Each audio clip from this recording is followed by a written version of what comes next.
Hi, I'm Chris Byrd, video director for over 10 years, and this is The Setup. Welcome to The Setup, hosted by the financial bear, BTS specialist, Chris Byrd. The Setup. Alright, So you want to go first? let me go first, because me have a whole to say this. Yeah. Everybody have only to say. Alright. Alright, what camera to go first? First, I would like to start off by saying the best camera is the camera you have on you. Right? So you have to consider the circumstance to determine what is the best camera. If I'm a vlogger, having a cinema camera don't make any sense. Right? So the best camera come down to what you plan to shoot and what situation you're aligning yourself with, right? For me, I am doing a hybrid style of shooting where it has some run and gun elements and it has some stationary shots. So a mirrorless, a small mirrorless works perfectly for me.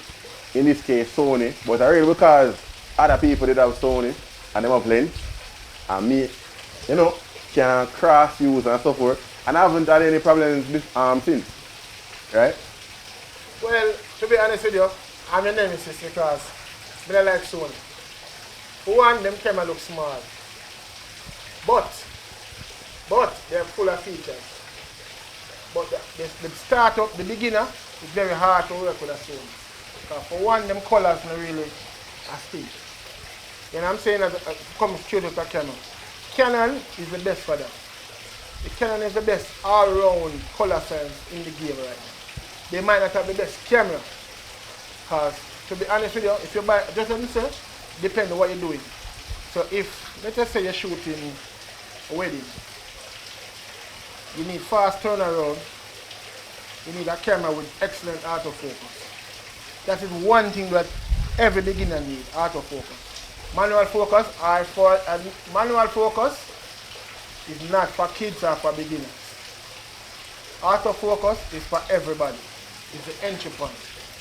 So, me personally would say a Canon would be the best entry level. But if it doesn't have autofocus, skip it. The Sony, what do you think about the Sony? Yeah? Been working for me for about 5-6 years and I don't think I'll change. But what you know, don't loyal to no brand. Loyal to what work. Facts. Loyal to what work. Facts. You have anything to say, Roger? When we're talking about the camera, we're talking about the price. A beginner, we're going out, we're looking at what can you afford. Even though I said the Sony is this and the Canon is this, a phone is just as expensive as a camera. The lens are just as that. Remember them have them own a culture. Remember say, we're buying things, you're not just buying that. Remember say, it's purchasing power. We're buying the camera. We're starting from the beginning. We need to be honest. When you're buying a camera, what can you afford? What are you looking for? How are you going to make it work? These are questions that we should. I know people don't like talk about it, but it's not cheap. It's not for the weak-hearted. When you're going to buy something, a camera, it's a really big decision. To me, it's almost like buying a car or a house. It's something that you're going to be married to for a while. So, you look on it now, you have to sit down and say, what is this? So, when we're talking about features, we're talking this, we're talking about value for money.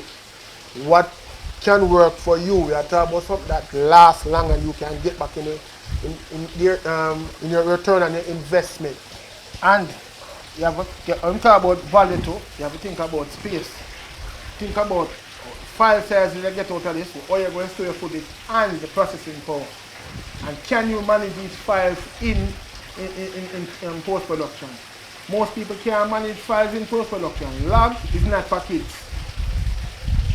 That you're shooting a no-child profile. So even if you get a Sony, you have to know what kind of memory you're going to use, what kind of battery power you have, a cage, all these things. You think about file size, so you have to get storage. So same matter about money, you have to think about getting hard drives to store these things. Second thing, you have to think about editing or post-production. So post-production, you have to kind of know how to manipulate these files. Or you can color it. Most people in the business don't know even how to color grade. Even to white balance, certain things, they don't really pick that up. You have to understand that too. So, and there's a way where people putting out now the new thing, well, not new, but what am I tell everybody for shooting, lag. Lag is something that is where it takes all the contrast out of the image. So what happens is that it squashes the dynamic range down.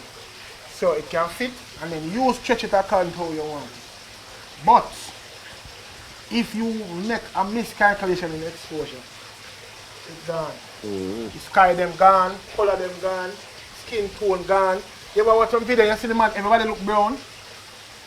You see yellow look brown, you see purple, and you see them look brown, and you see it look almost wash out like it not come back.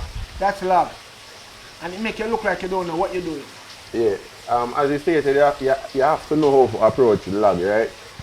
Lag, as you stated, is to get the, how should I put this now? It is to get the image at the flattest, so that when you color grading it, you have a whole heap of room to move.